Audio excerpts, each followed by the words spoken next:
네, 다가오는 상반기 채용, 이 서류 합격 확률을 올리려면 딱 이것만 따라하세요.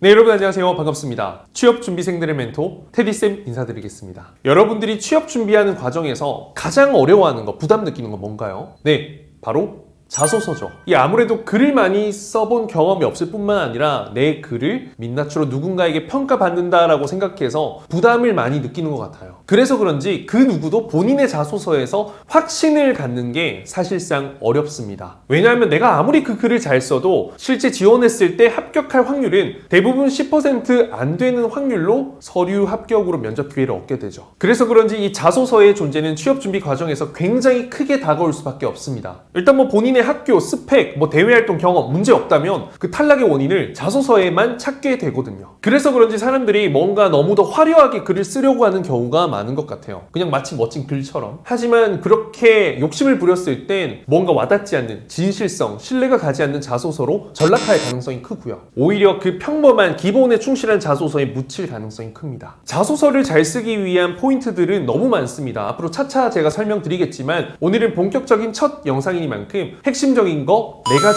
말씀드리도록 하겠습니다.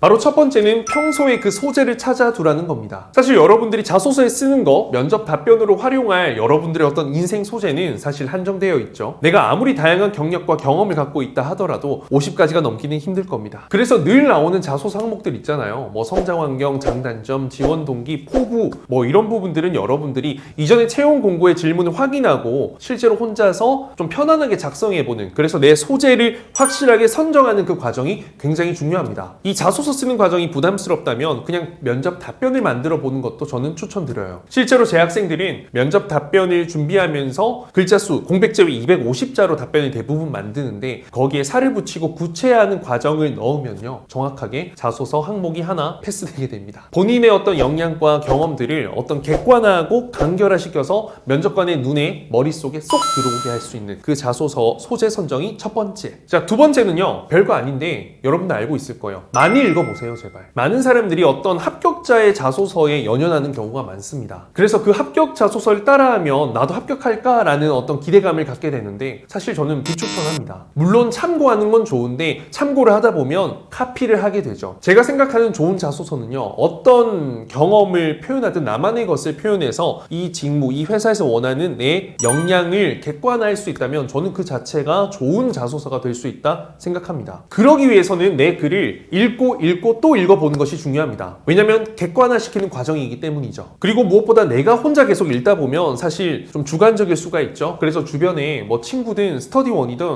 하물며 부모님이라도요, 그냥 누군가가 객관적으로 그 글을 봤을 때 쳐낼 수 있는 부분들, 줄일 수 있는 부분, 반복되는 부분 찾아줄 수 있거든요. 그런 부분들이 다 좋은 피드백이 됩니다. 그래서 함께 많이 읽어서 그 답변을 가장 간결하고 객관화시키는 거, 저는 가장 중요한 것 중 하나라고 생각합니다. 그렇게 되면 30초? 아니 10초만 해도 그 글이 확 내 마음속에 꽂힐 수 있게 된다는 거죠. 자, 그리고 세 번째는 생소할 수 있어요. 많이 들어보세요. 사실 1번, 2번은 실천하는 사람이 굉장히 많습니다. 유튜브 상에서도 많은 취업 멘토들이 그런 이야기들을 해주기 때문이죠. 하지만 저는 이 많이 들어보는 거 굉장히 중요하다 생각합니다. 조금 좋지 않은 글은요, 눈으로 보고 머리를 함께 사고하면서 보면은 충분히 이해가 됩니다. 하지만 그 좋지 않은 글을 읽어서 들었을 땐 사실 이해가 어려울 수 있거든요. 면접관 입장에서 잘 쓰여진 글은요, 이해하기 쉽기 때문에 그걸 읽어서 들었을 때도 굉장히 이해가 잘 되고 기억에도 잘 남을 수 있다 생각합니다. 그래서 본인이 직접 녹음해서요, 천천히 읽어보고요, 그걸 들어보고, 그리고 또 다른 사람들에게 어떤 시선이 필요한 이유도 바로 3번, 즉 본인이 읽고 들어보는 그 객관화 과정에서 얻는 효과랑 연결된다 보시면 됩니다. 자, 그리고 마지막으로 정말 기본입니다. 맞춤법 검사 제발 좀 해주세요. 많은 지원자들이 이 30초도 걸리지 않는 과정을 스킵하는 경우가 많습니다. 이 맞춤법을 틀리는 건 사실 문제가 되지 않아요, 직무에는. 하지만 기본적인 업무 처리에 있어서 애티튜드, 태도 연결될 수 있잖아요. 성실함이 굉장히 없어 보입니다. 신뢰도 안 가고요. 작은 실수로 모든 걸 실하지 않았으면 하는 게 바로 제 바람입니다.